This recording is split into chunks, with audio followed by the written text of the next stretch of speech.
VOR 22, the game that recently got taken down not once but twice, is back again on Roblox. What is different?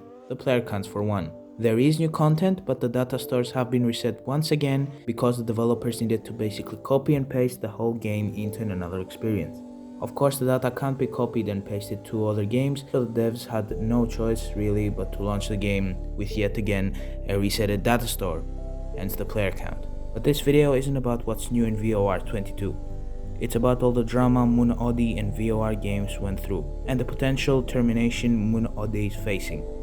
So without further ado, let's get started. So it all started when the game first got taken down. That happened because VOR had been using stolen models at the time when they first launched their 2022 update. When word got around, Fexalan decided to report that the cars had been stolen to their owners, and so RFA 2022 got DMCA striked and was no more. Now don't get me wrong, Fexalan did the right thing.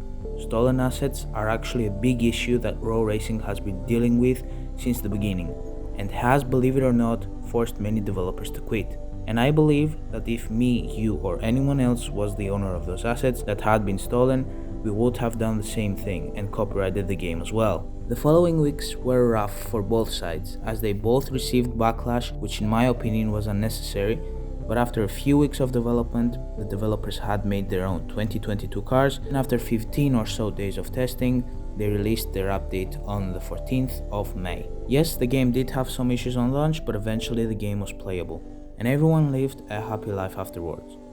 Right? Right?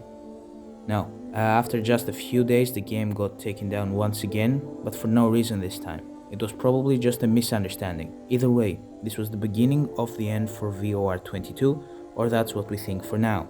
A few rough days followed as expected, with the staff trying to deal with the misunderstanding, but eventually, as they weren't able to get the game back up, they had to move everything to a new place, and as mentioned above, the stats can't be copied, so everyone was forced to start from zero again. And that had a very big impact, as you can see by the player count, and also the fact that the 2022 updates from some games like Project Apex and Ion had released at the time did not help either.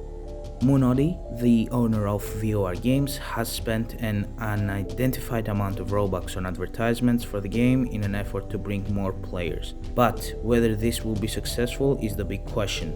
We had no winners here, as basically VOR 22 is now a game that has no players. Moon Odie's account could very well be terminated and his group could be locked. And Fexalan is hated by most of the VOR fans. But the most ironic thing about all of this is that Fexalan's most viewed video is about RFA, or the now rebranded VOR 22, and I don't think he will delete the video anytime soon.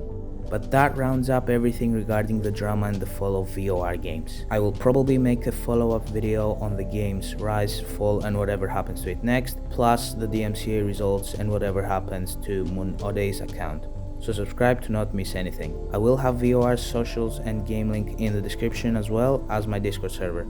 But until the next time, stay safe and bye bye.